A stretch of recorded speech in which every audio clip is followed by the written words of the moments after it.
ไปเป็นอยู่เป็นไปให้อยู่อย่างผาสุกลมเย็น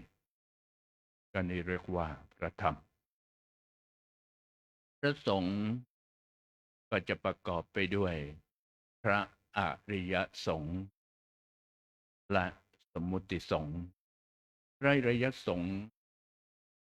เช่นปัญจวัคคีย์ทั้งห้ามีพระอัญญาโกณัญญะพระวปปะพระพัทธิยะพระมหานามะและพระอสสชิเป็นพระสงฆ์ภิกษุสงฆ์แรกที่ได้เรียนรู้หลักธรรมคำสอนของพระพุทธองค์แล้วก็นำหลักธรรมคำสอนที่พระองค์ได้ตรัสสอนนั้นไปประกาศเผยแผ่เด็ดดำเนินรอยตามพยุคลบาทของพระองค์จนทำให้พระพุทธศาสนาหรือหลักธรรมคำสอนของพระพุทธเจ้านั้นประดิษฐานอยู่ในชมพูทวีปถึงพันกว่าปีและก็ได้แพร่หลายมาจนถึงเราท่านณปัจจุบันที่เรียกว่าพระอริยสงฆ์สมมุติสงฆ์ก็เช่นดังอาตมาภาพพระมหาธีรชัยทัตตสุริก็ศึกษาเรียนรู้หลักธรรมคำสอนของพระพุทธเจ้าจากพระไตรปิฎกทั้งพระสุตตันตปิฎกพระวินัยปิฎกและพระอภิธรรมปิฎกทั้ง45เล่มก็พอรู้พอเข้าใจได้เห็นหลักธรรมคำสอนที่พระพุทธองค์นั้นได้ตรัสสอนเอาไว้แล้วนั้นรู้แล้วเข้าใจบ้างแล้วพอเป็นกำลังก็จึงนำหลักธรรมคำสอน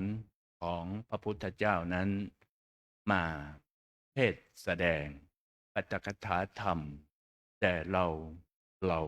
พุทธศาสนิกชนแม่ชีโยคีสาธุชนท่านนักปฏิบัติธรรมทั้งหลายณปัจจุบันเมื่อวานนี้มาพระมหาธีรชัยก็ได้พูดถึงเรื่องของโต๊ะศาสนพิธีซึ่งเป็นปกิณกธรรมปกิณกพิธีอันจะเป็นส่วนประกอบในการทำบุญต่างๆกุศลต่างๆเช่นว่ากุศลพิธีบุญพิธีและทานพิธีเป็นต้นปกิณกะคือส่วนประกอบหรืองานเบ็ดเตร็ดต่างๆที่เกี่ยวกับการประกอบบุญพิธีและกุศลพิธีนั้นก็จะเกี่ยวกับการประพฤติปฏิบัติการประกอบงานเบ็ดเตร็ดในการที่จะเป็นส่วนประกอบในงานทั้งงานมงคลและอวมงคลก็เช่นว่าการพิธีการตั้งโต๊ะหมู่บูชาโต๊ะหมู่บูชาก็จะมีการประกอบไปด้วยสิ่ง3ประการรวมทั้งโต๊ะหมู่บูชาด้วยก็เป็น4ประการประการแรกก็คือพระพุทธรูปหรือพระปฏิมากรซึ่งเป็นรูปเหมือนของพระพุทธเจ้าซึ่งเราท่านทั้งหลายที่เห็นอยู่เป็นรูปเหมือนอาจจะทำด้วยวัสดุต่างๆไม่จะเป็นทั้งดังเช่นว่าที่องค์พระประธานที่อยู่ตรงหน้าเราท่านทั้งหลายนี้ก็เป็นพระประธานเป็นเรียก เป็นพระประติมากรที่ทำด้วยปูนก็ได้ที่ทำด้วยทองคำก็ได้ที่ทำด้วยทองเหลืองก็ได้และวัสดุต่างๆอาจจะเป็นไม้ก็ได้แต่ในส่วนตัวของอาตมาเองนั้นได้มีความรู้สึกว่าเราเหล่าพุทธศาสนิกชนทั้งหลายก็มีความรู้สึกว่าพระพุทธประติมากรที่ประดิษฐานอยู่ตรงหน้าเราหรืออยู่บนโต๊ะหมู่บูชานั้นเป็นเหมือนรูปตัวแทนของพระพุทธเจ้าองค์เป็นๆเลยเพราะในจิตใจของเราท่านทั้งหลายนั้นที่เข้ามากราบมาไหว้มาถวายบังคมเรียกว่าถวายบังคมก็ได้ในพระประติมากรรูปเหมือนของพระพุทธเจ้านั้นจะมีความรู้สึกเหมือนพระพุทธเจ้านั้นประทับนั่งอยู่ตรงหน้าของเราเองของเราท่านทั้งหลายเองเลยกันทุกคนในด้านของความรู้สึกเป็นทั้งบนประฐานพระแท่นฐาน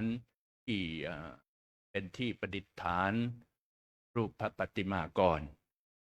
มันจะเป็นทั้งธูปเทียนและดอกไม้ต่างๆในความรู้สึกเป็นกับสิ่งที่เราท่านทั้งหลายเห็นแล้วรู้สึกว่ามีใจที่อยากจะนอบน้อมเคารพบูชาซึ่งในบนโต๊ะหมู่บูชานอกจากจะมีพระพุทธรูปหรือพระประติมากรประดิษฐานประทับนั่งอยู่แล้วก็ยังมีธูป3ดอกเทียน2เล่มในธูป3ดอกนั้นก็จะเป็นการบูชาพระพุทธเจ้าซึ่งดอกที่1นั้นเป็นการบูชาพระปัญญาธิคุณของพระพุทธองค์ธูปดอกที่2ก็เป็นการบูชาพระบริสุทธิคุณของพระพุทธเจ้าธูปดอกที่3ก็เป็นการบูชาพระมหากรุณาธิคุณซึ่งพระองค์นั้นมีมากมายอย่างยิ่งยวดต่อเราชาวพระพุทธศาสนาพุทธศาสนิกชนทุกท่านทุกคนโดยเฉพาะพระบริสุทธิคุณนั้นตรงนั้นแม้จะเป็นหน่อเนื้อของกษัตริย์มีสุขราชสมบัติมากมายในพระราชวังแต่พระองค์นั้นได้จะห่วงได้จะอยากจะทำจะเสวยสุขในราชวังหรือในราชสมบัติแต่น้อยนิดแต่ทรงห่วงใยเราชาวพุทธศาสนิกชนทั่วโลกจึงเสด็จออกผนวดและแสวงหาโมกขธรรมแล้วนำหลักธรรมคำสอนมาประกาศเผยแผ่เพื่อให้เราท่านทั้งหลายนั้นอยู่ร่วมกันอย่างสงบสุขร่มเย็นนี่เรียกว่าพระบริสุทธิคุณทั้งพระองค์นั้นมีความบริสุทธิคุณทั้งกายและใจกระทำด้วยความพระมหากรุณาธิคุณเมตตาธิคุณอย่างแท้จริงเลยทีเดียวอีกทั้งเทียน2เล่มทางประดิษฐ์ครูบาอาจารย์บุรณาจารย์ท่านก็ทำเป็นตันติแบบแผนเอาไว้เพื่อจะใช้ไฟที่จุดเทียนนี้เป็นแสงเป็นเป็นแสงส่องสว่างพระธรรมที่เป็นตัวแทนของ เปรียบเสมือนพระธรรมและพระวินัยที่ในสมัยพุทธกาลนั้นทำไมว่าเทียน2 เล่มจึงเป็นเปรียบเสมือนพระธรรมและพระวินัยก็ตั้งแต่ต้นสมัยดั้งเดิมพระอภิธรรมก็ยังเกิดขึ้นแล้วแต่ยังไม่มีมาเหมือนกับว่าพระไตรปิฎกนั้นยังไม่บริบูรณ์ดังนั้นเทียน2 เล่มนี้ทางพระอาจารย์โบราณบัณฑิตจึงใช้เทียน2 เล่มนี้เป็นแสงสว่างส่องพระธรรมและพระวินัยนั่นเองส่วนคนต้มหมู่บูชาที่ว่านอกจากจะเป็น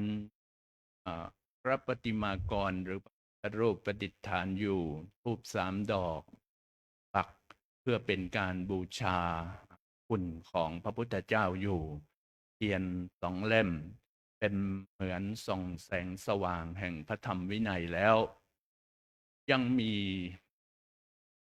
ดอกไม้ต่างๆบนโต๊ะหมู่บูชาซึ่งดอกไม้บนโต๊ะหมู่บูชานี้ทางครูบาอาจารย์ก็ท่านก็ได้สอนมาภาพว่าบนโต๊ะหมู่บูชาที่เป็นดอกไม้ต่างๆที่วางอยู่รวมกันบนโต๊ะหมู่บูชานั้นก็เปรียบเสมือนพระสงฆ์ที่เดินทางมาจากทั่วทุกสารทิศ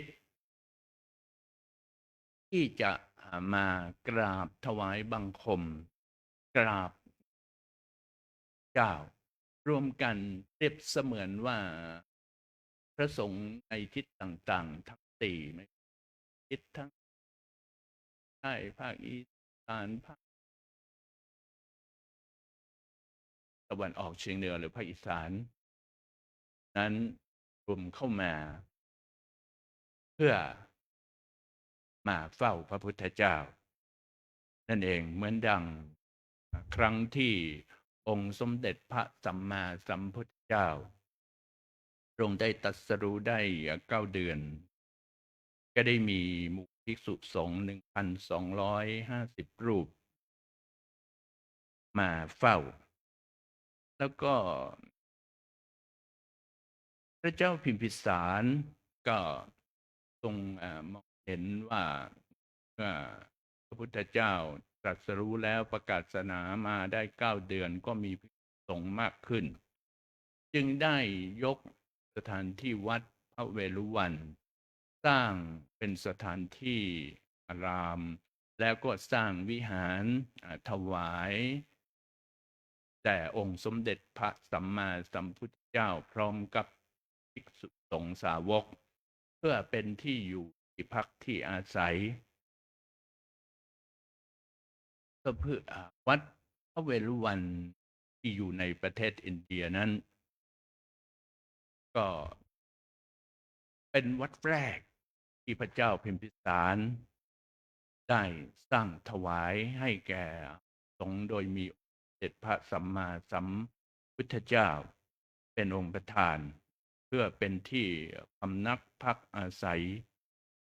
ของหมู่สงฆ์มีพระพุทธเจ้าเป็นต้นเป็นองค์ประธานนั้นเป็นวัดแรกแห่งในพระพุทธศาสนาของโลกเอาละวันนี้ก็เวลาแห่งการทำวัดเย็นในวันนี้ก็เห็นว่าสมควรแก่เวลาที่เราท่านทั้งหลายพุทธบริษัท4คณะสงฆ์แม่ชีโยคีวาสกอุบาสิกาสาธุชนท่านนักปฏิบัติธรรมทั้งหลายก็จะได้ร่วมกันในการน้อมรำลึกถึงคุณของพระรัตนตรัยเราก็จะได้สาธยายสวดคำบูชาพระรัตนตรัยกันก่อน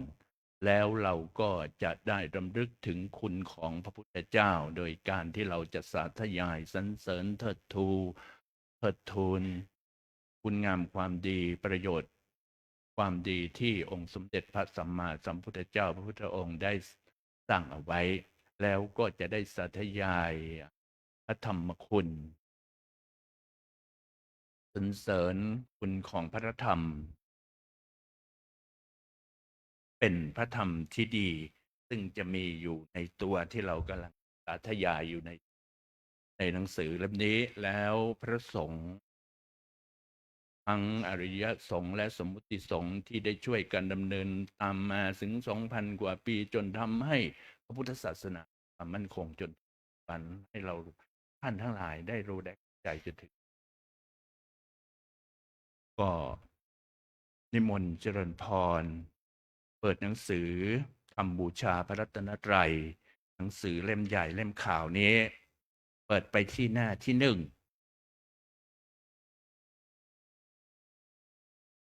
หน้าที่1แล้วเราจะได้สวดคำบูชาพระรัตนตรัยอันดับแรกก็เราก็จะได้กราบรัตนตรัยก่อนนะอัญชรีวันทาอภิวาทอัญชรีวันทาอภิวาทอัญชรีวันทาอภิวาทอัญชรีวันทาอัญชรีเปิดหนังสือไปที่หน้า1โยโส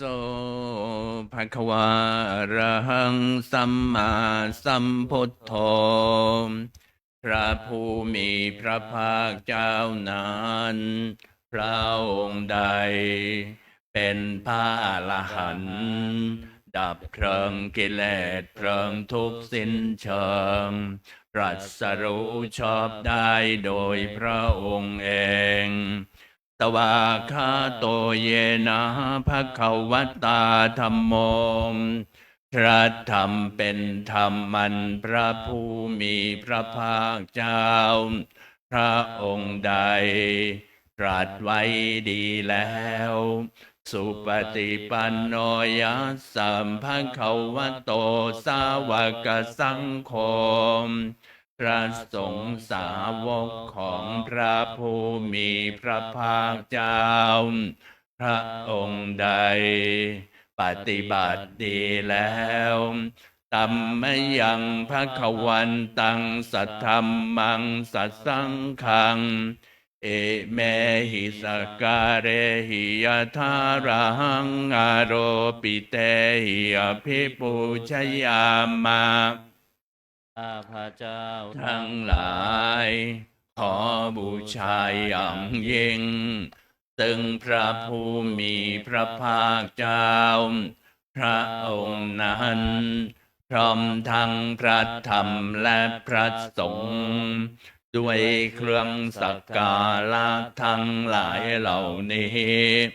อันยกขึ้นตามสมควรแล้วสาธุโนพันเตภควาสุจิระปะเรเนพุตโตเปข้าแด่พระองค์ผู้เจริญพระผู้มีพระภาคเจ้าแม้ปรินิพพานนานแล้วทรงสร้างคุณนันสำเร็จประโยชน์ไว้แก่ข้าพระเจ้าทั้งหลายปัจฉิมาชนตานุกรรมปมานัสสาทรงมีพระหฤทัยอนุเคราะห์แก่พวกข้าพระเจ้าอันเป็นชนรุ่นหลังอิเมสกกาเลทุกขตาปันนาการะภูเตปฏิคันหาตุ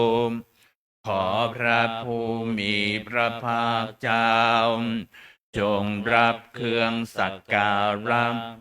อันเป็นบรรณาการของคนยากทั้งหลายเหล่านี้อัมหากังทีครตังหิตายาสุขายาเพื่อประโยชน์และความสุขแก่ข้าพระเจ้าทั้งหลายต ตลอดกาลละนานเธอนันลังสัมมาสัมพุทโธภควาพระผู้มีพระภาคเจ้าเป็นพระอรหันต์ดับเพลิงกิเลสเพลิงทุกข์สิ้นเชิงตรัสรู้ชอบได้โดยพระองค์เองพุทธังภวันตังอภิวาเทมิข้าพเจ้าอภิวาทพระผู้มีพระภาคเจ้าผู้รู้ผู้ตื่นผู้เบิกบานสวากขาโตภควตาธัมโมพระธรรมเป็นธรรมที่พระผู้มีพระภาคเจ้าตรัสไว้ดีแล้วธัมมังนัมมัสสามิข้าพเจ้านมัสการพระธรรมสุปฏิปันโนภควโตสาวกสังโฆพระสงฆ์สาวกของพระผู้มีพระภาคเจ้าปฏิบัติดีแล้วสังฆังนามามิข้าพเจ้านอบน้อมพระสงฆ์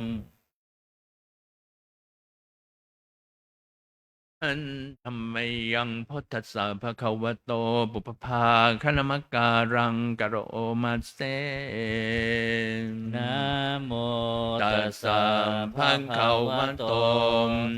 ขอนอบน้อมแด่พระผู้มีพระภาคเจ้าพระองค์นั้นอะระหะโตซึ่งเป็นผู้ไกลจากกิเลสสัมมาสัมพุทธัสสะตรัสรู้ชอบได้ด้วยพระองค์เองนะโมตัสสะภะคะวะโตขอนอบน้อมแด่พระผู้มีพระภาคเจ้าพระองค์นั้นอะระหะโตซึ่งเป็นผู้ไกลจากกิเลสสัมมาสัมพุทธัสสะตรัสรู้ชอบได้โดยพระองค์เองนะโมตัสสะภะคะวะโตขอนอบน้อมแด่พระผู้มีพระภาคเจ้าพระองค์นั้นอะระหะโตซึ่งเป็นผู้ไกลจากกิเลสสัมมาสัมพุทธัสสะตรัสรู้ชอบได้โดยพระองค์เองนิมนต์เจริญพรเปิดไปที่หน้า19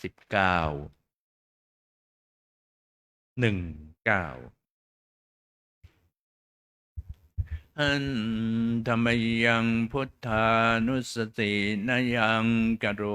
มาเสนสังโฆปนาภคะวันตังเอวังกัลยาโนกิติสัทโธอะภุคโตก็กิตติศัพท์อันงามของพระผู้มีพระภาคเจ้านั้นได้ฟุ้งไปแล้วอย่างนี้ว่าอิติปิโสภควาพระเหตุอย่างนี้พระผู้มีพระภาคเจ้านั้นอะระหังเป็นผู้ไกลจากกิเลสสัมมาสัมพุทโธ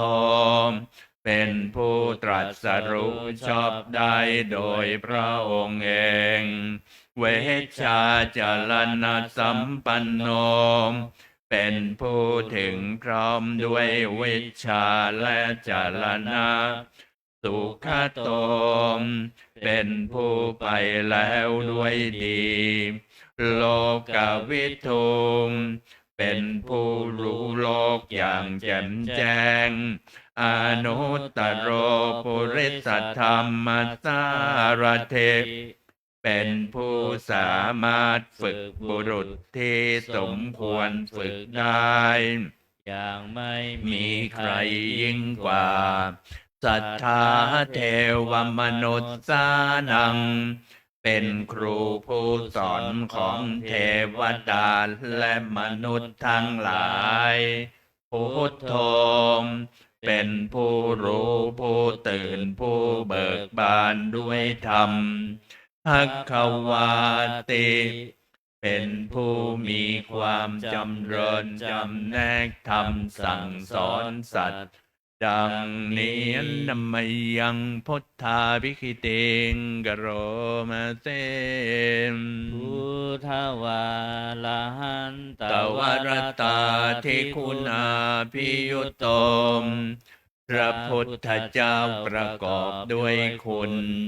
มีความประเสริฐแห่งอรหันตคุณเป็นต้น สุทธาพิยานกรุณาหิตสมาคตโตมพระองค์อันประกอบด้วยพระญาณและพระกรุณาบริสุทธิ์ โพเทสิโยสุชนตังกัมลังวัสสุโลมพระองค์ใดทรงกระทำชนที่ดีให้เบิกบานดุจอาทิตย์ทำบัวให้บานวันธามหังตมรนังศีลสาชินทังข้าพเจ้าไหว้พระชินสี ผู้ไม่มีกิเลสพระองค์นั้น ด้วยเสียงกล่าวพุทโธโยสัพพปานินังสารนังเขมมมุตตมัง ข้าพุทธ พระ เจ้า เจ้าพระองค์ใด เป็นสารณาอันเกษมสูงสุดของสัตว์ทั้งหลายปัทมานุสติฐานังวันทามิตังสิเรนังข้าพระเจ้าไหว้พระพุทธเจ้าพระองค์นั้น อันเป็นที่ตั้งแห่งความระลึกองค์ที่หนึ่งด้วยเสียงกล่าวพุทธัสสะหัสสมิทธาโสวะพุทโธเมสามิกิสโรมข้าพระเจ้าเป็นทาสของพระพุทธเจ้า พระพุทธเจ้าเป็นนาย มีอิสระเหนือข้าพระเจ้าพุทโธทุกขัสสคาตาจวิทาตาจหิตัสสะเมพระพุทธเจ้าเป็นเครื่องกำจัดทุกข์และทรงไว้ซึ่งประโยชน์แก่ข้า พระเจ้า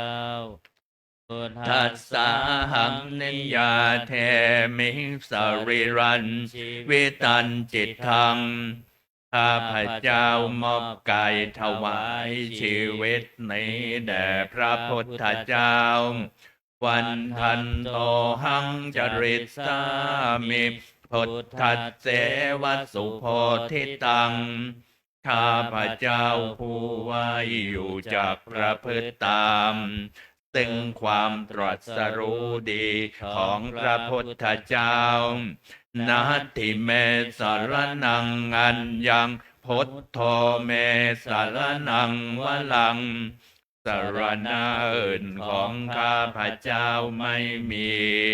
พระพุทธเจ้าเป็นสารณะอันประเสริฐของข้าพระเจ้าเอเตนะสัจจวัชเชนวัจจยังสัตถุสาสเนมด้วยการกล่าวคำสัตย์นี้ข้าพระเจ้าพึงเจริญในพระศาสนาของพระศาสดาพุทธังเมวันธรรมาเนนะยังปุญญังปัสสุตังอิทธาข้าพระเจ้าผู้ไว้อยู่ซึ่งพระพุทธเจ้าได้ขวนขวายบุญใดในบัดนี้ สัพเพ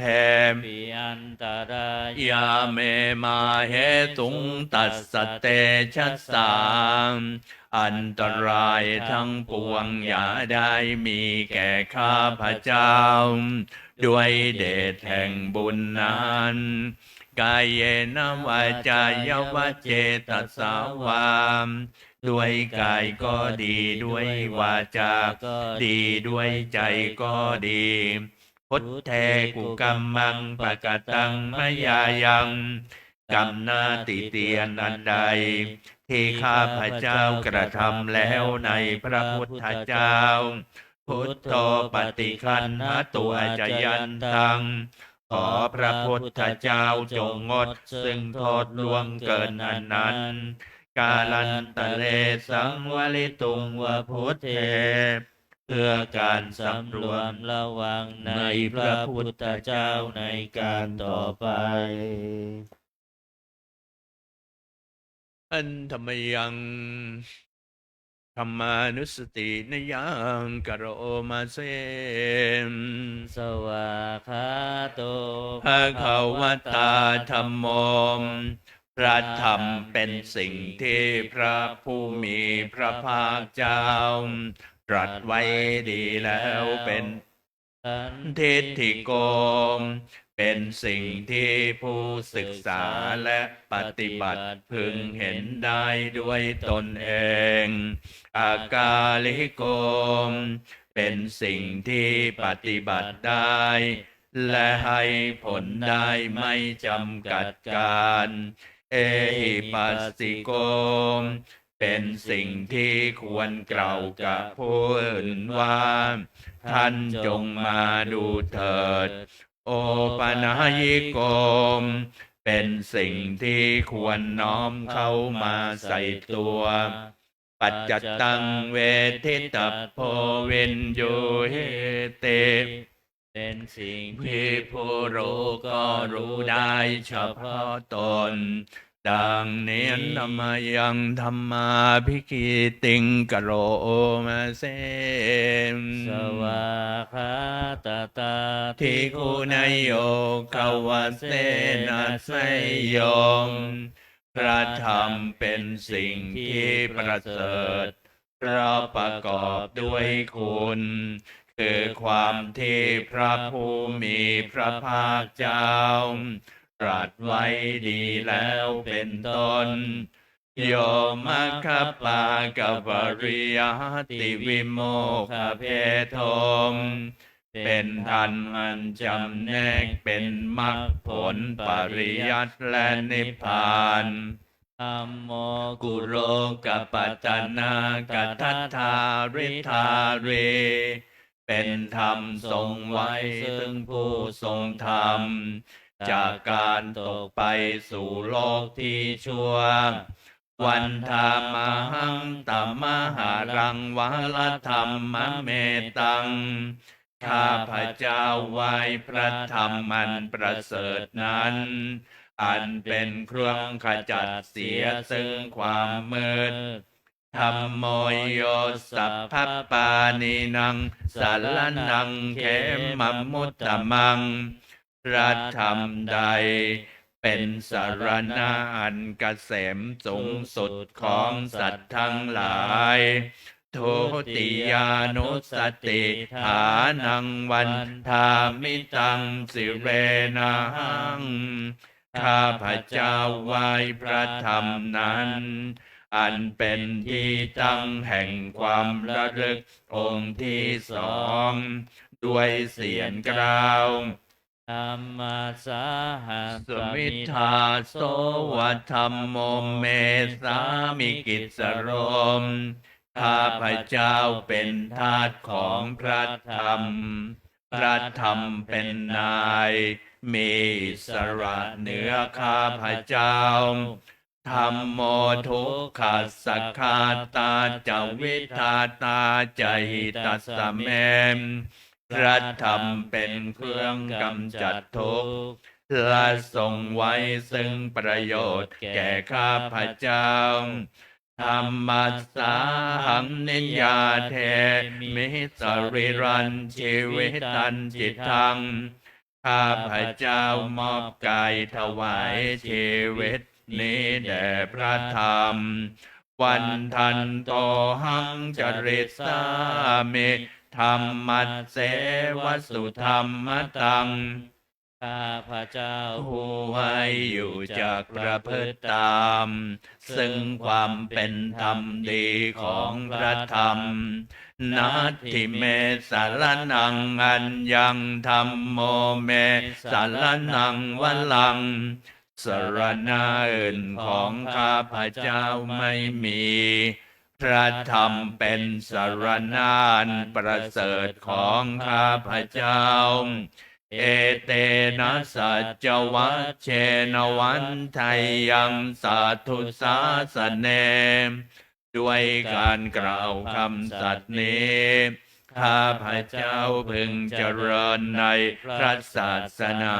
ของพระศาสดาธรรมังเมวันธรรมาเห็นยังปุญญังปัสสุตังอิทาข้าพเจ้าผู้ไว้อยู่ซึ่งพระธรรมได้ขวนขวายบุญใดในบัดนี้สัพเพปิอันตรายาเมมาเหตุงตัสสะเตชะสาม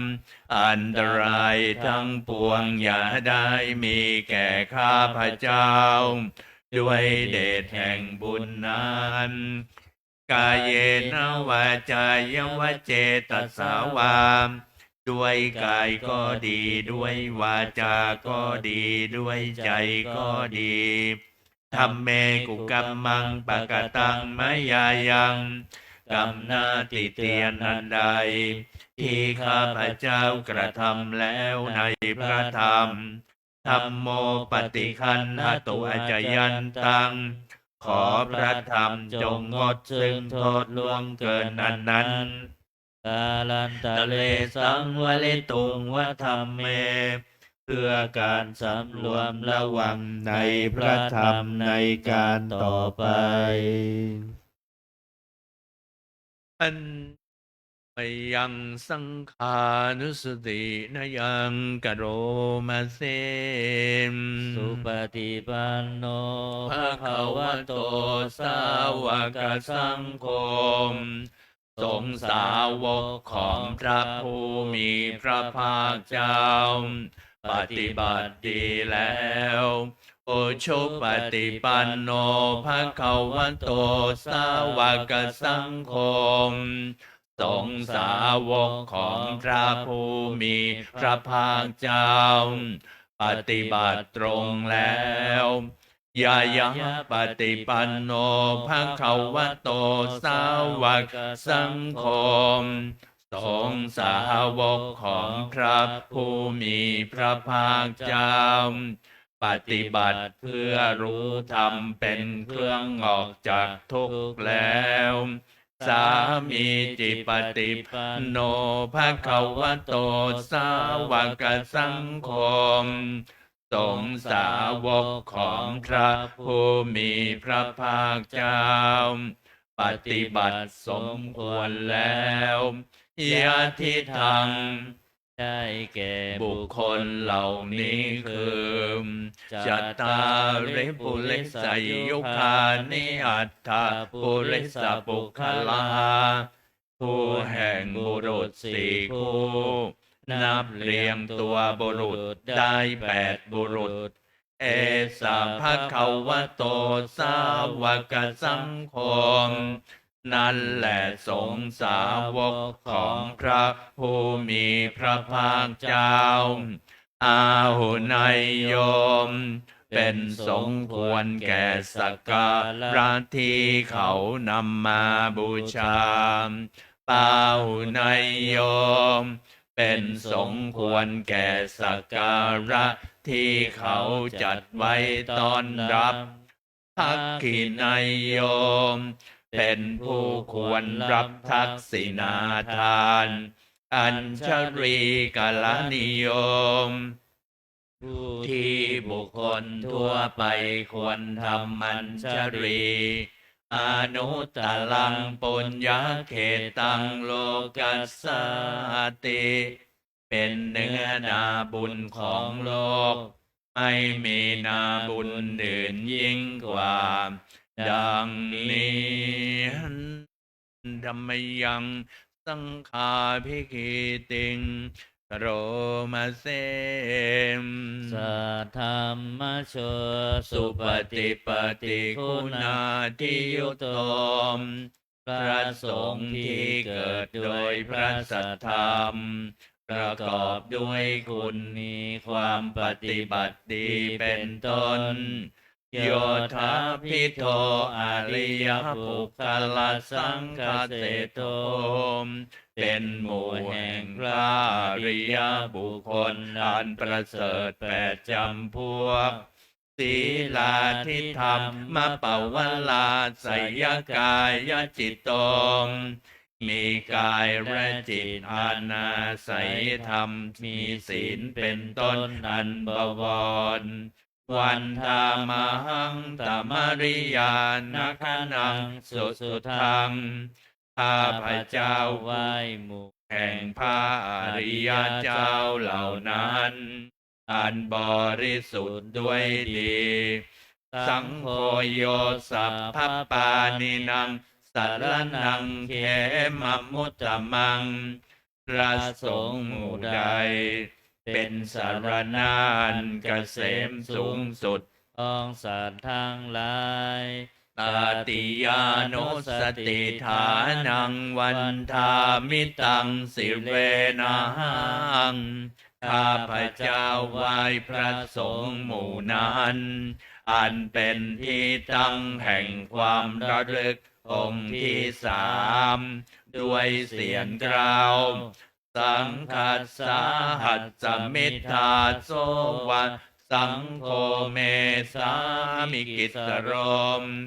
ข้าพเจ้าเป็นทาสของพระสงฆ์พระสงฆ์เป็นนายมีอิสระเหนือข้าพเจ้าสังโฆทุกขัสสคาตาจวิทาตาใจตัสเมมพระสงฆ์เป็นเครื่องกำจัดทุกข์และทรงไว้ซึ่งประโยชน์แก่ข้าพเจ้า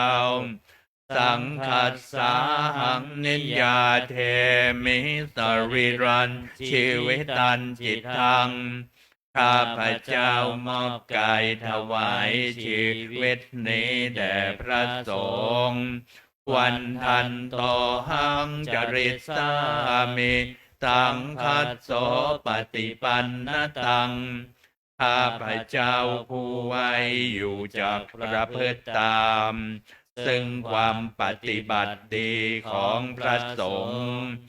นาทิเมสารนังอัญญังสังโฆเมสารนังวลังสารณะอื่นของข้าพเจ้าไม่มีพระสงฆ์เป็นสารณะอันประเสริฐของข้าพเจ้าเอเตนะสัจวัจเจนวันใจยังสาธุสาสเนด้วยการกล่าวคำสัตย์นี้ข้าพเจ้าพึงเจริญในพระศาสนาของพระศาสดาสังฆังเมวันธรรมาเนนะยังปุญญังปัสสุตังอิทาข้าพเจ้าผู้ไว้อยู่ซึ่งพระสงฆ์ได้ขวนขวายบุญใดในบัดนี้สัพเพปิอันตรายาเมมาเหตุงตัสสะเตชะสามอันตรายทั้งปวงอย่าได้มีแก่ข้าพเจ้าด้วยเดชแห่งบุญนั้น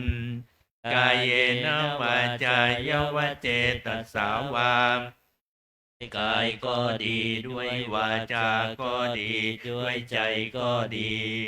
สังเคกุกัมมังปะกตังมยายังกรรมนาติเตียนอันใดที่ข้าพเจ้ากระทำแล้วในพระสงฆ์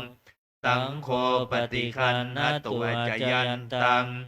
ขอพระสงฆ์จงงดซึ่งโทษล่วงเกินอันนั้น กาลันตะเลสังวลิตุงวสังเคเพื่อการสำรวมระวังในพระสงฆ์ในการต่อไป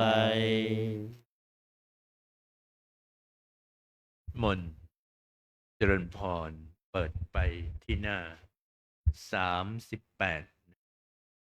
เปิดไปที่หน้าหนังสือหน้า38เราก็จะได้สวดพระพุทธพจน์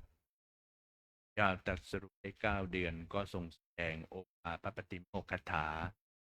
นี้ด้วยพระโอษฐ์ของพระองค์เอง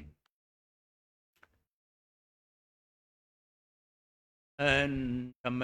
ยังโอวาปฏิโมกขคาถาโยพนามาเสมสัพพะปาปัสสะปัสสะอาอาการ การะ นั นั ง ง การไม่ทำบาปทั้งปวง กุศลสูปสัมปทา การทำกุศลให้ถึงพร้อม สัจจิตปาริโยทปนัง การชำระจิตของตนให้ขาวรอบ เอตังพุทธานัสสาสนังทำ3อย่างนี้ เป็นคำสั่งสอนของพระพุทธเจ้าทั้งหลายขันติปรมังตโปติติฆามขันติคือความหมดกรันเป็นธรรมเครื่องเผากิเลสอย่างยิ่งนิพพานังปรมังวัฏันติพุทธาผู้รู้ทั้งหลายกล่าวพระนิพพานว่าเป็นธรรมมันยิ่งนาหิปัพพชิโตปรูปคาติผู้กำจัดสัตว์อื่นอยู่ไม่ชื่อว่าเป็นบรรพชิตเลยสัมมโนโหติปารังเวเหทยันโตผู้ทำสัตว์อื่นให้ลำบากอยู่ไม่ชื่อว่าเป็นสมณะเลยอนุปวาโทอนุปคาโตการไม่พูดร้ายการไม่ทำร้ายปาติโมกเขจะสังวโลมการสำรวมในปาติโมกข์มัตตัญยุตาจะพัตตัสสมิงความเป็นผู้รู้ประมาณในการบริโภคปันตัญจะสยนาสนังการนอนการนั่งในที่อันสงัดอาทิจิตเตจะอาโยโคมความมันประกอบในการทำจิตให้ยิ่งเอตังพุทธานัสสาสนังทำ6อย่างนี้เป็นคำสั่งสอนของพระพุทธเจ้าทั้งหลายนิมนต์เจริญพรเปิดย้อนมาหน้า20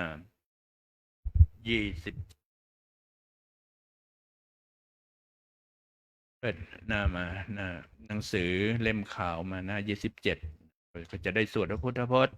ทั้งเหล่านี้ก็เป็นพระพุทธพจน์ทั้งเช้าทั้งเย็นตอนเย็นก็จะเป็นการพิจารณาปัจจัย4นะที่เราได้ใช้สอยบริโภคมาแล้วพันธรรมยังอติตปัจจเวคณาปะทังพนามาเสมอาชามายาปัจจเวคิตวายังจีวรังปริพุตังจีวรใดอันเรานุ่งห่มแล้วไม่ทันพิจารณาในวันนี้ตังยาวะเทวสีตัสสะปฏิฆาตายะจีวรนั้นเรานุ่งห่มแล้ว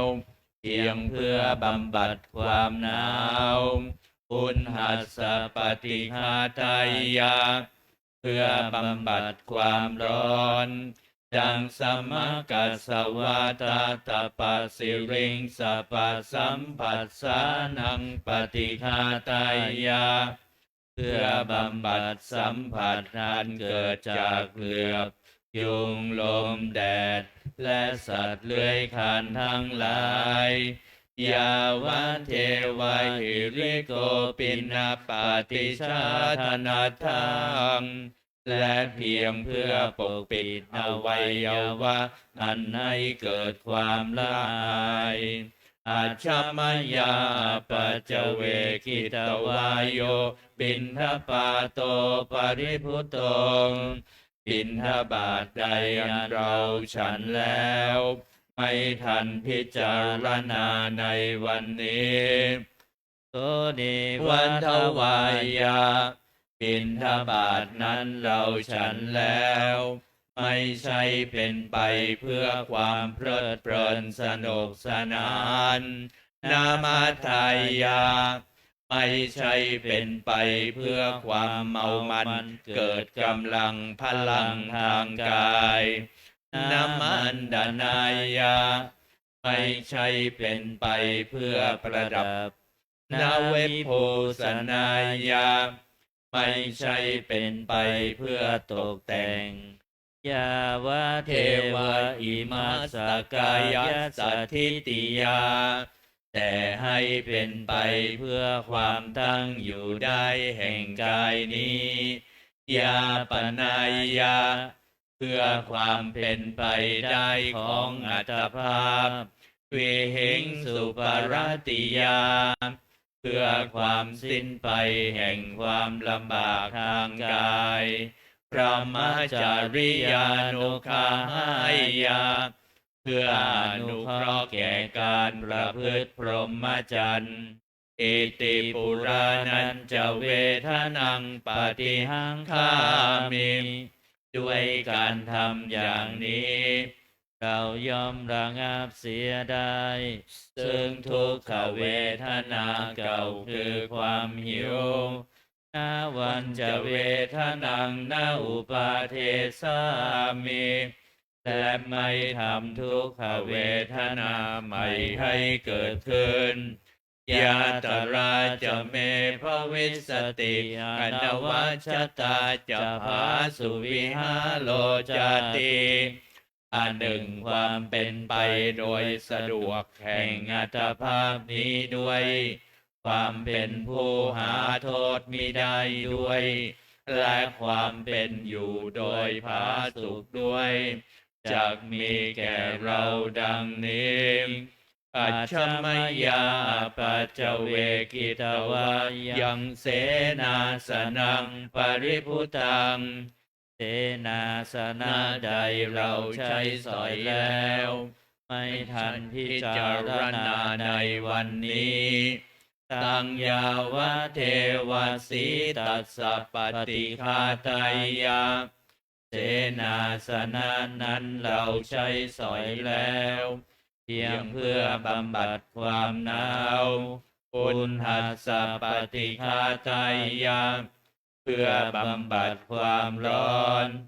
ดังสมกัสสวาตาตปะสิริงสัพพสัมผัสสานังปฏิฆาตายาเพื่อบำบัดสัมผัสนั้นเกิดจากเหลือบยุงลมแดดและสัตว์เลื้อยคลานทั้งหลายยาวะเทวาอุตุปริสยวิโนทนังปฏิสัลลานารามาทังเพียงเพื่อบรรเทาอันตรายอันพึงมีจากดินฟ้าอากาศและเพื่อความเป็นผู้ยินดีอยู่ได้ในที่หลีกเล่นสำหรับภาวนามอาชมยาปัจเจเวคิตวาโยคิลานะปัจจยเพสัชปริคาโลปริพุตโตคิลานะเพสัชบริขารใดอันเราบริโภคแล้วไม่ทันพิจารณาในวันนี้โสยาวะเทวะอุปันนังไวยาภาธิกานังเวทนานังปฏิฆาตายาคิลานะเพสัชบริขารนั้นเราบริโภคแล้วเพียงเพื่อบำบัดทุกขเวทนาบังเกิดขึ้นแล้ว มีอาภั พั ต ต ต ต่า ่าง ง ๆ ๆ เป็ เป็น น มู มู ล ล อ อ ภั ภั ย ย ยาย า ปั ปั ช ช ช ชะ ป ป ร ร ม ม ตา ตาย า า ติ ติ เพื่ เพื่ อ อ ค คว า วาม ม เป็ เป็น น ผู้ ผู้ ไม่ ไม่ มี มี โร โร ค ค เบี เบี ย ย ด ด เบี เบี ย ย น น เป็ เป็น น อ อย่ า ย่าง ง ยิ่ ยิ่ ง ง ดั ดั ง ง นี้ นี้นัมมยังอุทิศนาเดนรคาทายโยอนามาเส อิมินาปุญญากาเมนะ ด้ ด้ ว วย ย บุ บุ ญ ญ นี้ นี้ อุ อุ ทิ ทิ ศ ศ ให้ ให้ อุ อุ ปั ปั ช ช ฌ ฌาย า า คุ คุณ ณุ ุ ต ต ต ต ร ร า าม อุ อุ ป ปั ช ช ฌา ฌา ภู ผู้ เลิ เลิศ ศ คุ คุณ ณ อา อา จา จา ริ ริ ยุ ยุ ป ป กา การ ลา ลา จา จา และ และ อา อา จา จาร ร ย์ ย์ ผู้ ผู้ เกื เกื้ ้ อ อ ห ห นุ นุ น น มา มา ตา ตา ปิ ปิ ตา ตา จ จ ยาย า ต ต กา กา ทั้ ทั้ ง ง พ่ พ่ อ อ แม่ แม่ และ และ พ พ ว ว ง ง ญา ญา ติ ติ สุริโยจันทิมาราชา สุนจันทร์และราชา คุณวันตานราปิจา ผู้ทรงคุณหรือผู้สูงชาติรัมมมาลาจะอินทาจา พ พ ร ร ห ห มา มา และ และ อิ อิ น น ท ท รา รา ช ช โล โล ก ก ปา ปา ลา ลา จะ จะ เท เท ว ว ตา ตา ทั้ ทั้ ง ง ถ ถ ว วย ย เท เท พ พ และ และ โล โล ก ก บา บา ล ล ย ย ม โม โม มิ มิ ตา ตาม ม นุ นุ ษ ษ ย์ สา สา จ จา า ย ย ม ม รา รา ช ช ม ม นุ นุ ษ ษ ย์ ย์ มิ มิ ต ต ร ร มัชฌตา เว เวริ ริ กาก า ปิ ปิ จา จา ผู้ ผู้ เป็ เป็น น ก ก ลา ลาง ง ผู้ ผู้ จ้ จ้ อ อง ง ผ ผ ลา ลาน ญ สั สั พ พ เพ เพ สั สั ต ต ตา ตา สุ สุ ขี ขี ห ห น น ตุ ตุ ขอให้เป็นสุขสาร ทุกทั่วหน้าอย่าทุกข์ทน ปุญญานิปกตานิเม บุญผองที่ข้าทำจงช่วยอำนวยสุภผล ทุกครั้งจ จ ติ ติ วิ วิ ธั ทั ง ง เท เท น น ตุ ตุ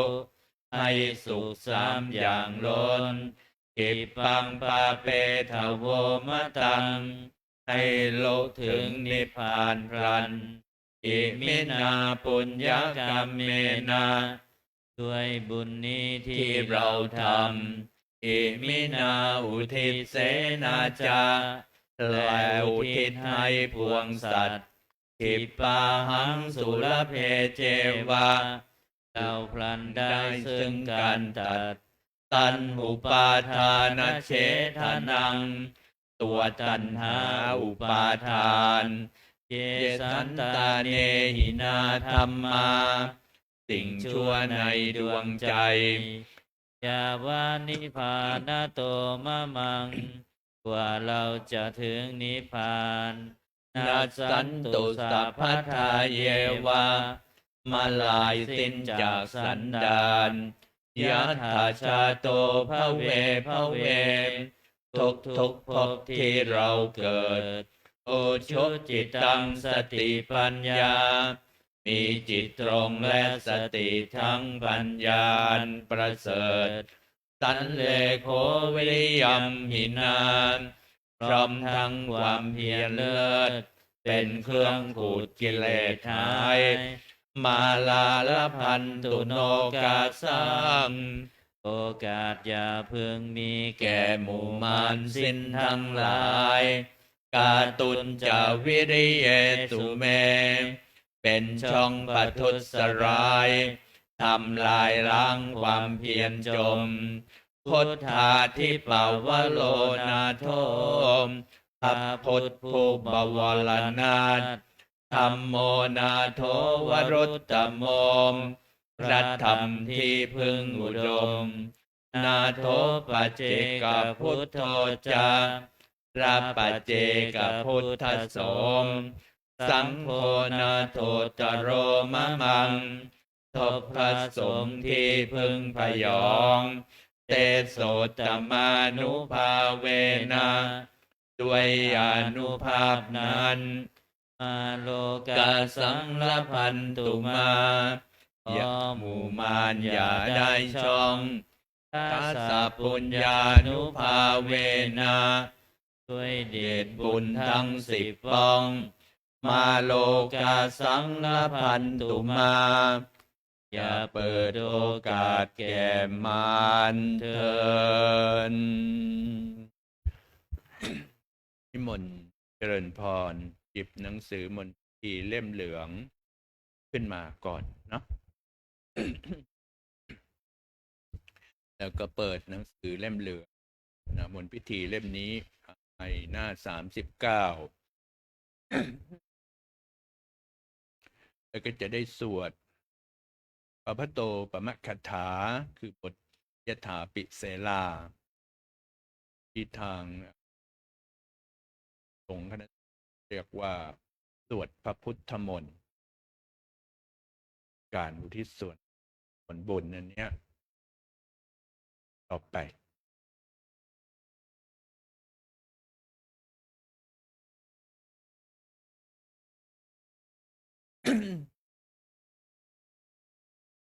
นะโม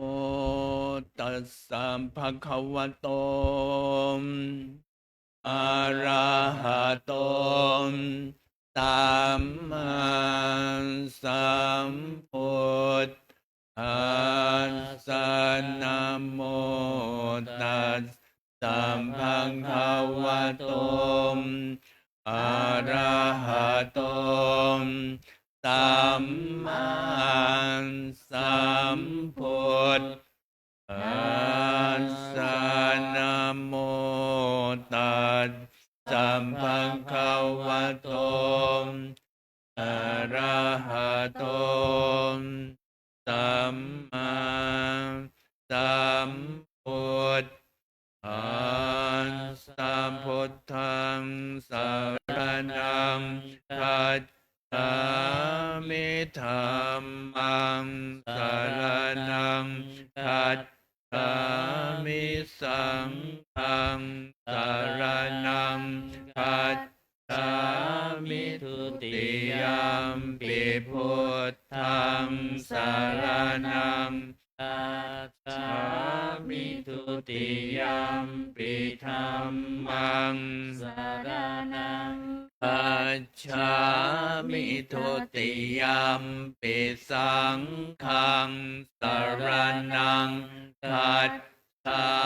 มิตติยัมปิพุทธังสรณังคัจฉามิตติยัมปิธัมมังสรณังคัจฉามิตติยัมปิสังฆังสรณังคัจฉามิยถาปิเสลาวิปุลา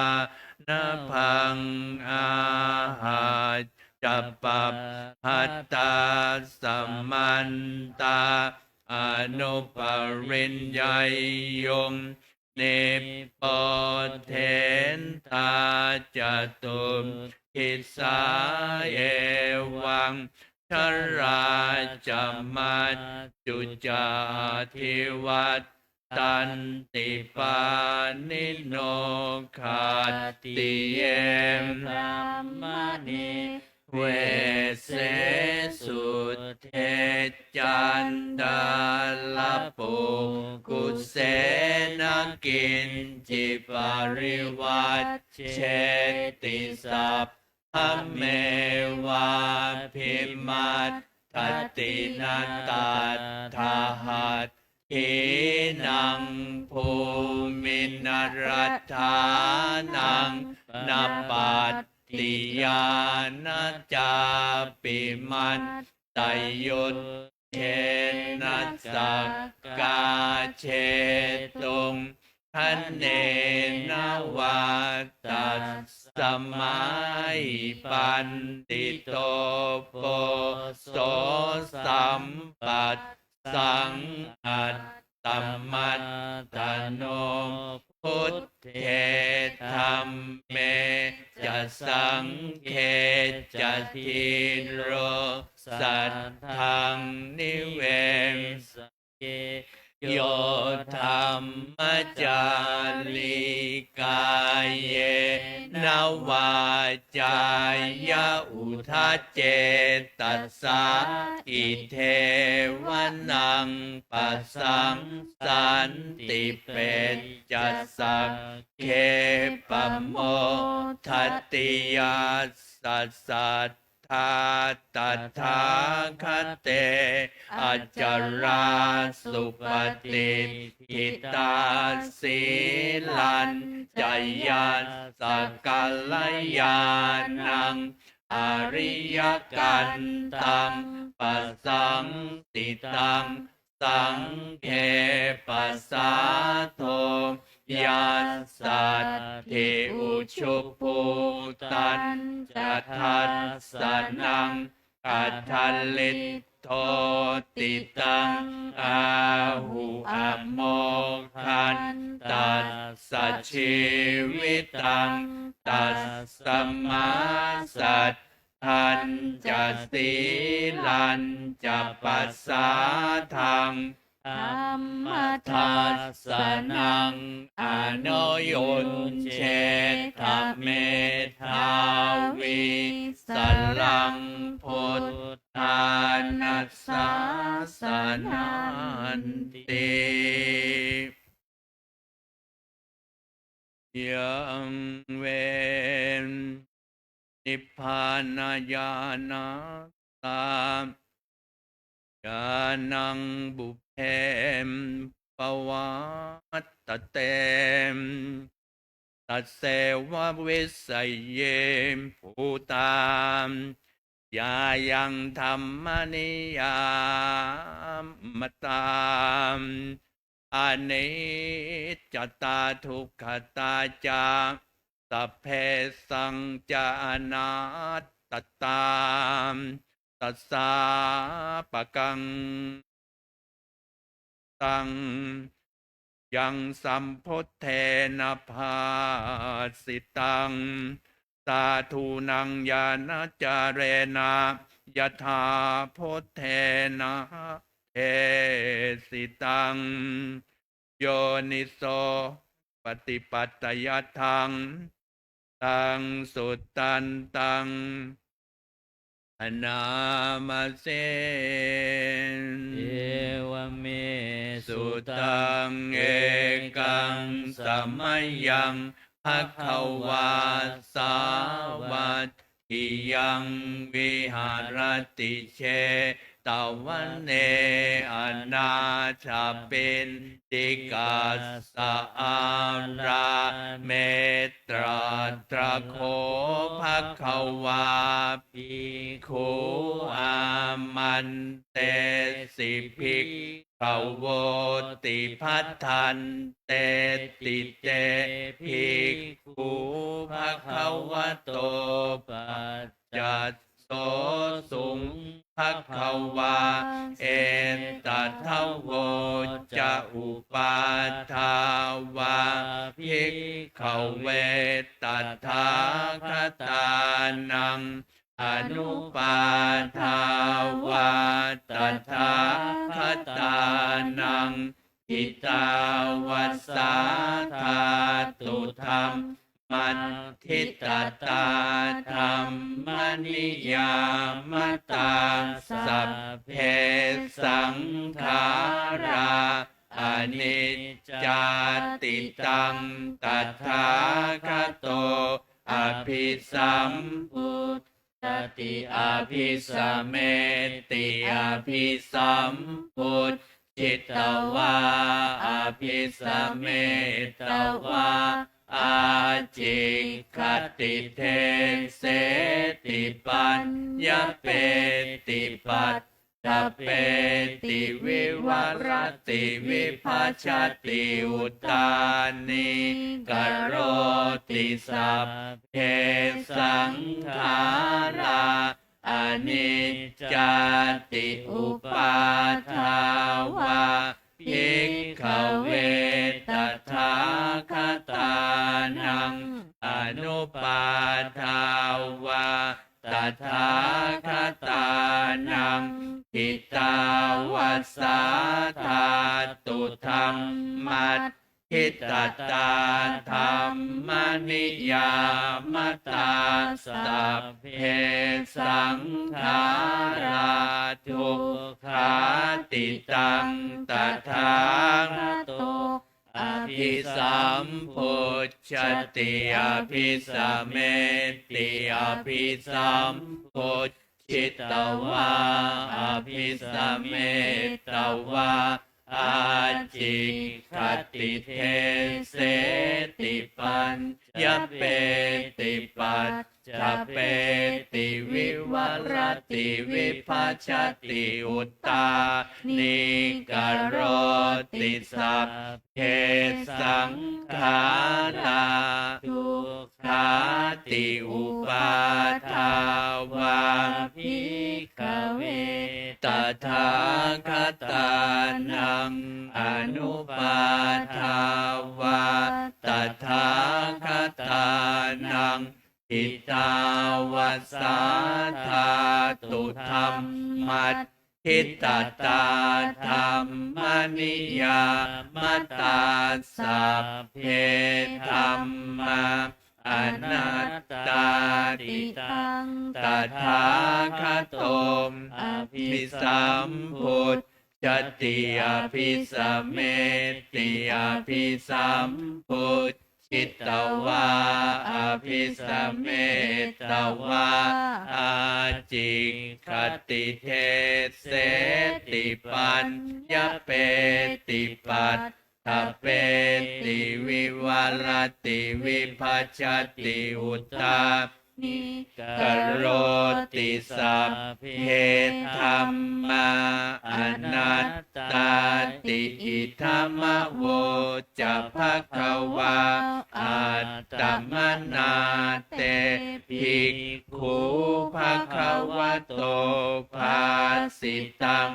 อภินันโทนติสัพเพสังขารานิจจติยถาปัญญายปัสสติอัตถเนเพนทติทุกเขเอสัมมาโอวิสุทธิยาสัพเพสังขาราทุกขาติยถาปัญญายปัสสติอัตถเนเพนทติทุกเขเอสัมมาโอวิสุทธิยาสัพเพธรรมาอนัตตาติยถาปัญญายปัสสติอัตถเนเพนทติทุกเขเอสัมมาโอวิสุทธิยาอัปปกาเตมนุสเสสุเยชนะปารคามิโนอัฏฐายังอิตลาปัจจาติละเมวานุทาวติเยจักโคสัมมัทธักขาเตธรรมเมธรรมานุวัตติโนเตชนะปัลลเมสันติมัจจุไทยังสุทุตตะลังกันหังธรรมังวิปาหายสุกัมภาเวทปันติโตโอกาอโนกัมมาคัมมวิเวเกยัตถาทุระมัง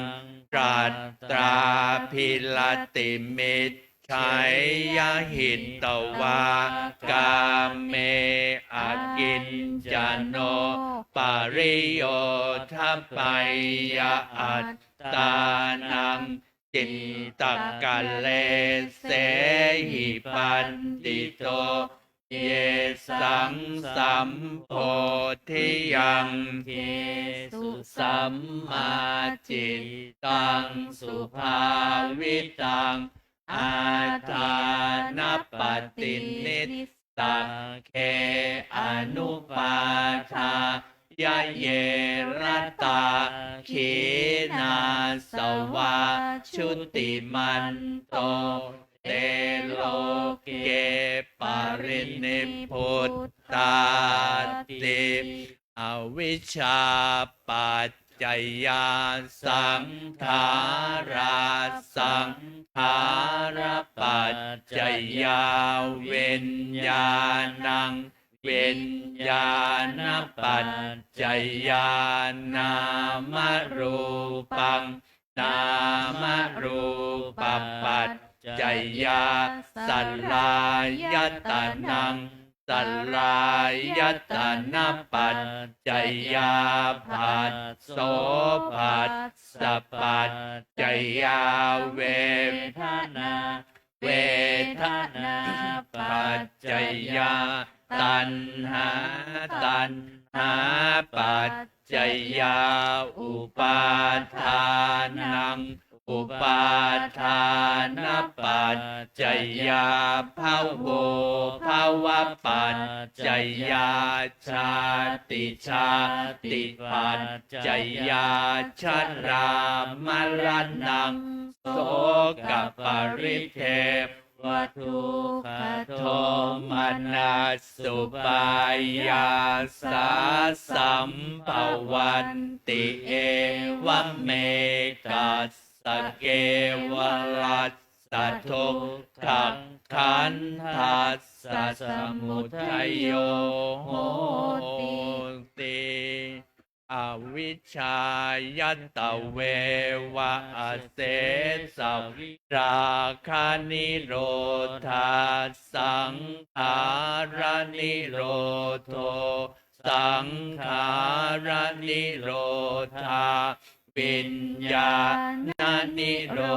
โธวิญญาณนิโรธานามรูปนิโรโธนามรูปนิโรธาสัลลายตนะนิโรโธสัลลายตนะนิโรธาปัสสะนิโรโธปัสสะนิโรธาเวทนานิโรโธเวทนานิโรธาตัณหานิโร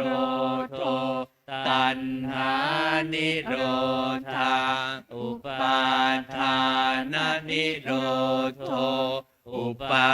ทานนิโรธาชานิโรโธภวนิโรธาชาตินิโรโธชาตินิโรธาชรามรณังโสกปริเทวทุกขโทมนัสสุปายาสานิโรธชันติเอวเมตัสสะเกวลัสสะทุกขขันธัสสะนิโรโธโหติยถาเวปาตุภวันติธัมมาอาตาปิโนชายโตพระมนัสสะทัสสะกังขาวะปยันติสัพพายโตปัจจานาติสเหตุธรรมังยัตถาเวปาตุภวันติธัมมาอาตาปิโนชายโตพระมนัสสะทัสสะกังขาวะปยันติสัพพายโตพยังปัจจัยญาณังอเวทิยถาเวปาตุภวันติธัมมาอาตาปิโนชายโตพระมนัสสะวิทูปยังติทัตติมาลเสนังตุโลวะโอภาสยมันตริกขันติอติตังนันวาขมัยยนับ ปฏิกังเขอนาคตังยัตถติตัมปะเหนันตังอัปปัตตัญจะอนาคตัง ปัจจุปันนันจะโยธัมมังตัดตัดทวิปัสสติอสังหิรังอสังกุปปังตังเวทธามนุพโรไคเยอัจเชวกิจจมาตับปังโกชัญญามลนังสุเวนาหิโนสังขารันเตนะมหาเสเนรมัจจุนาเอวังวิหาริมาตาปิงอโหรัตตมตันทิตังตังเวพัทเทกรัตโตติสันโตอาจิงคเตมุนีติอเนกชาติสังสาลังสันทาวิสังอนิพพิสังขหากาลังขเวสันโตทุกขาชาติปุนับปุนังขหากาลกทิตโหสิปุนักเคหังนากาหัสสิสัพพาเตภาสุกาภักขาขหากูตังวิสังขตังวิสังขารักขตังจิตตังตัณหานังพยมัจฉาติเปิดหนังสือไปที่หน้า125ได้ก่อน125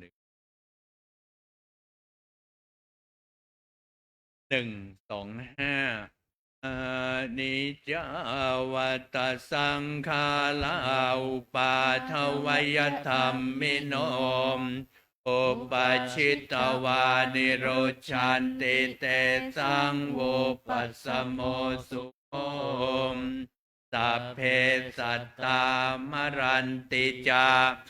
มริงสุจามริสเลมตเทวะหังมริสามินัตถิเมเอทัสสังไสโยมเปิดหนังสือมาที่หน้า132เลยเหรอจะถามบอกจะถามสักพีมาเปิดหนังสือมาที่หน้า135ครับนิมนต์นะเจริญพรเปิดเอิงสิโลกัตสุกันดะปชิมภาค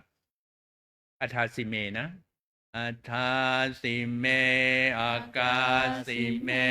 ยาติเมตาสักขาจะเมเปตานังทักขินังทัตชาปุเพ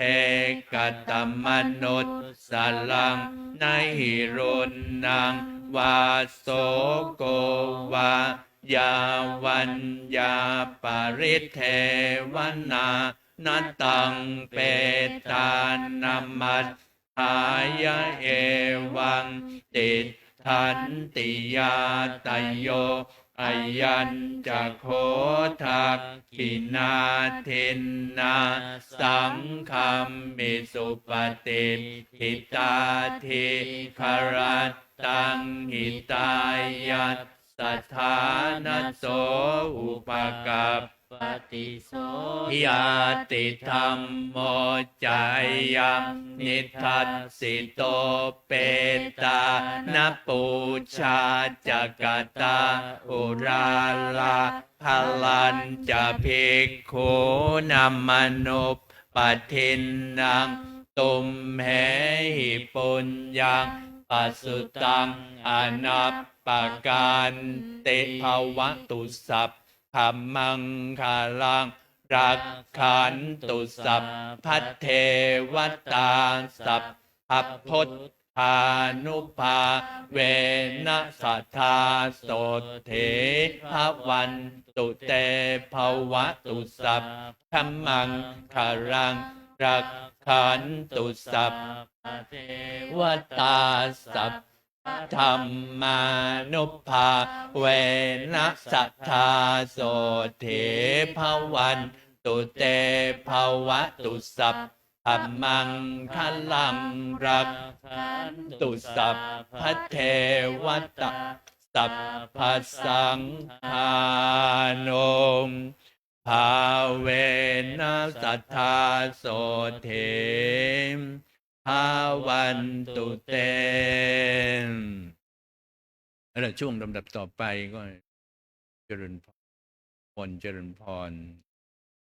นี่นะเจริญจิตภาวนาน้อมจิตน้อมใจเข้ามานะเป็นเพื่อเราจะได้อยู่ที่ส่วนเนี้ยถวายแด่องค์เด็จพระนางเจ้าสิริกิติ์พระบรมราชินีนาถพระบรมราชชนนีพันปีหลวงยานของพระองค์เป็นสวรรคาลัยต่อไป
มทนาดาทำทั้งหลายขยายใส่จิตออกจากสมาธินะเปิดหนังสือเล่มสีขาวเล่มใหญ่ไปที่หน้า66เราก็จะได้ร่วมกันหยาดน้ำเป็นภาษาล้านนาพื้นเมืองต่อไปหน้า66นะในชีตเนาะในชีตก็มีในชีตจะเป็นสิ่งที่ถูกต้องนะ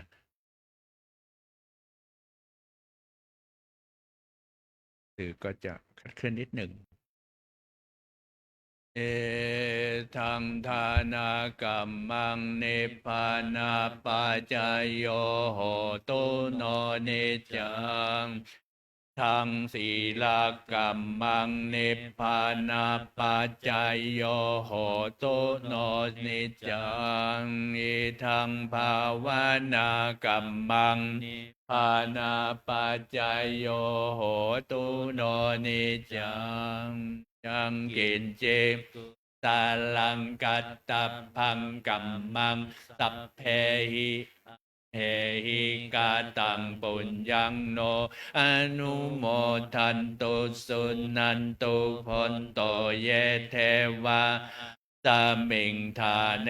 อาทิคาตาทิคายุกาสัทธาหุนตุสัพ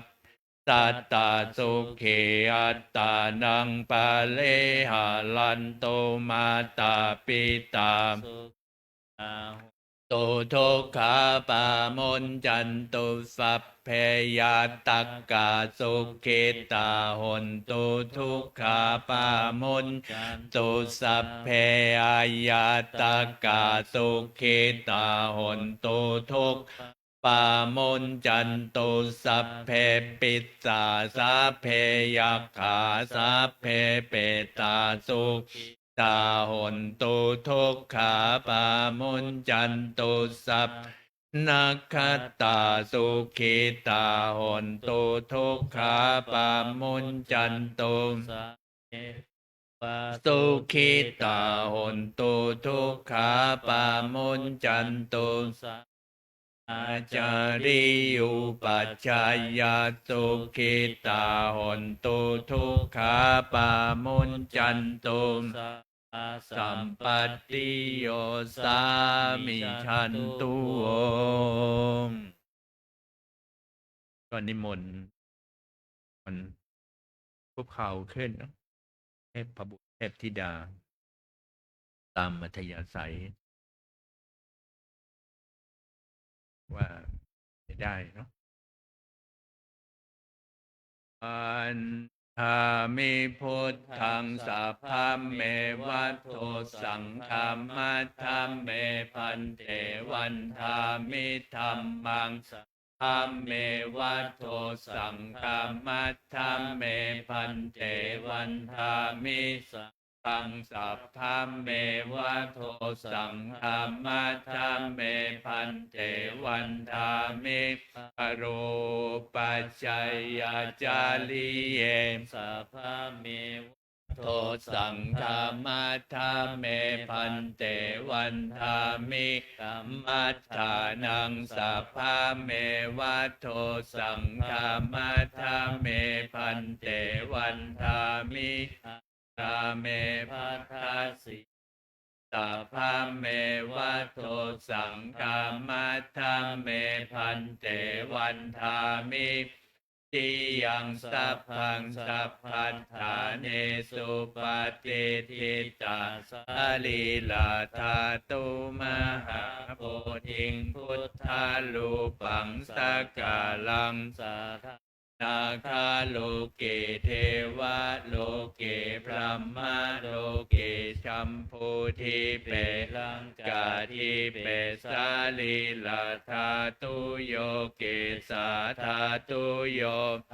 ระหันตาธาตุโยเจติยังอันทากุติงจตุลาสิติสหัสเสธรรมักขันเทสัพเพสังปาทเจติยัง อาหังวันทามิสัพพโส อัญชรีวันทาอภิวาทอาภิวาทภิวาทรีงก้มหมอบลงวันทาน้อยพระรัตนตรัยก่อนนะ สาธุวันทามิพันเตสัพพังอาปาลาทังกามาทาเมพันเตมยากาตังปุญญังสามินาอนุโมทิตาพังสามินากาตังปุญญังไมหังอาตาพังสาธุสาธุอนุโมทามิ อัญชรีวันทาภิวาทอัญชรีวันทาภิวาทอัญชรีวันทาอัญชรีวันทารีอาลาหังสัมมาสัมพุทโธภคะวาพุทธังภคะวันตังอภิวาเทมิสวากขาโตภคะวตาธัมโมธัมมังนามัสสามิสุปฏิปันโนภคะวะโตสาวกสังโฆสังฆังนะมามิคณะสงฆ์กราบพระมหาเถระ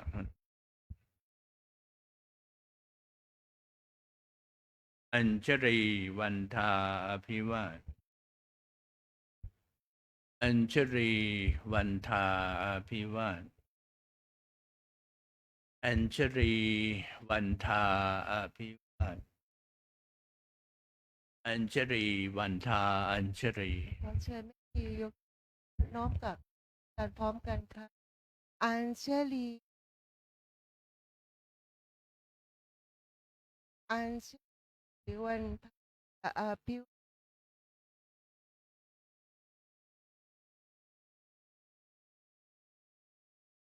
อัญ